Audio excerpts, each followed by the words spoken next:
नमस्कार दोस्तों, मैं हूं सूर्यभान। एसबी जन्म जीवन उद्देश्य में आप सभी का स्वागत है।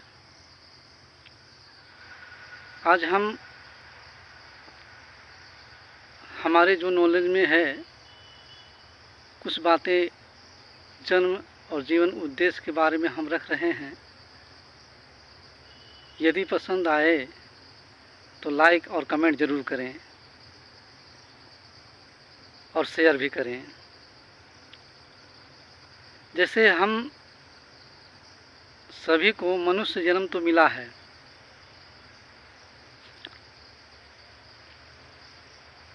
और जन्म का जो उद्देश्य होता है हमें उसे पूरा करना चाहिए। पर जन्म के उद्देश्य को छोड़कर केवल व केवल जीवन के उद्देश्य को हम पकड़ लेते हैं, और जीवन का उद्देश्य जो बना लेते हैं वो है पैसा, कि हमें पैसा धनवान बनना है, पैसा कमाना है, अच्छा खासा जीवन बिताना है और एक परिवार बढ़िया बसाना है। इन समस्त चीज़ों में हम उलझ कर रह जाते हैं, क्योंकि हम इस चीज़ों में उलझ कर जन्म के उद्देश्य को भूल जाते हैं। तो जन्म को उद्देश्य को न भूलें हम, ये हमारे लिए बहुत बड़ी खासियत रहेगी, क्योंकि जन्म का उद्देश्य बहुत महत्वपूर्ण होता है। अगर महत्वपूर्ण ना होता तो आज बुद्ध ना बने होते, आज राम ना बने होते, कोई राम का नाम न लेता, कोई कृष्ण का नाम न लेता, कोई ईसा मसीह जी का नाम न लेता, कोई मोहम्मद साहब का नाम न लेता, कोई वतना तुकाराम रविदास, इन सभी का नाम कोई नहीं लेता,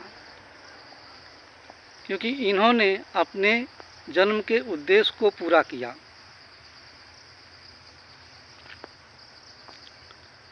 हमारा भी दायित्व बनता है कि हम अपने जन्म के उद्देश्य को पूरा करें।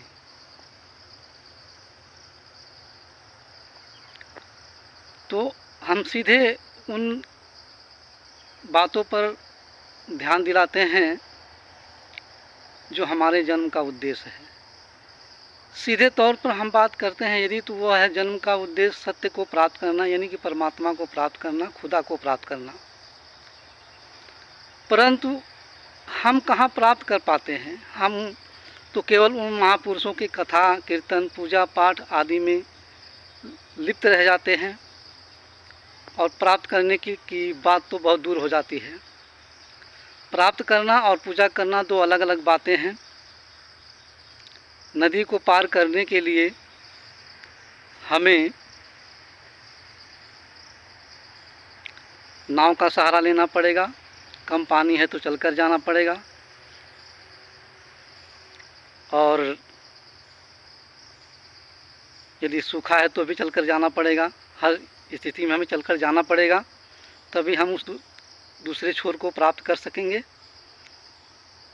इसलिए हमें प्रयत्नशील रहना चाहिए कि सत्य को प्राप्त करें, अपने जीवन को उद्देश्य को प्राप्त करें, ताकि ये जीवन सार्थक हो सके। इस संसार में तो महापुरुषों ने कहा है कि संत समागम हरि कथा तुलसी दुर्लभ दो, यानी कि सुत दारा और लक्ष्मी पापी के भी होए, संत समागम हरि कथा तुलसी दुर्लभ दो। तो यदि हरि की कथा कहते हैं तो बहुत कम लोगों के पास होती है। अब कथा का भाव अर्थ तो लोग अपने अपने तरीके से ले लेते हैं, लेकिन ठीक है, जैसा भी ले लें, पर हम मंदिर में भी जाते हैं, हम मस्जिद भी जाते हैं, गुरुद्वारा भी जाते हैं, चर्च भी जाते हैं, पर यहीं तक का हमारा लक्ष्य नहीं है। हमारा लक्ष्य इससे आगे है। यदि हम यहाँ आकर के रुक जाते हैं तो हमारे जीवन का उद्देश्य पूरा नहीं हो पाता है। तो हमें अपने जीवन के उद्देश्य के लिए हमें कदम आगे बढ़ाना है, हमें परमात्मा को प्राप्त करना है। जिस परमात्मा ने हमें जन्म दिया है, क्या हम उस परमात्मा को नहीं देख सकते? ऐसा तो नहीं हो सकता। हम देख सकते हैं, पर हम प्रयास नहीं करते। तो हमें प्रयास करने के लिए उस तत्वदर्शी महात्मा संत के पास जाना होगा, उनका परिचय ढूंढना होगा, तभी हम कर सकते हैं। आज के वीडियो के लिए इतना ही। धन्यवाद। अगले वीडियो में हम फिर मिलेंगे।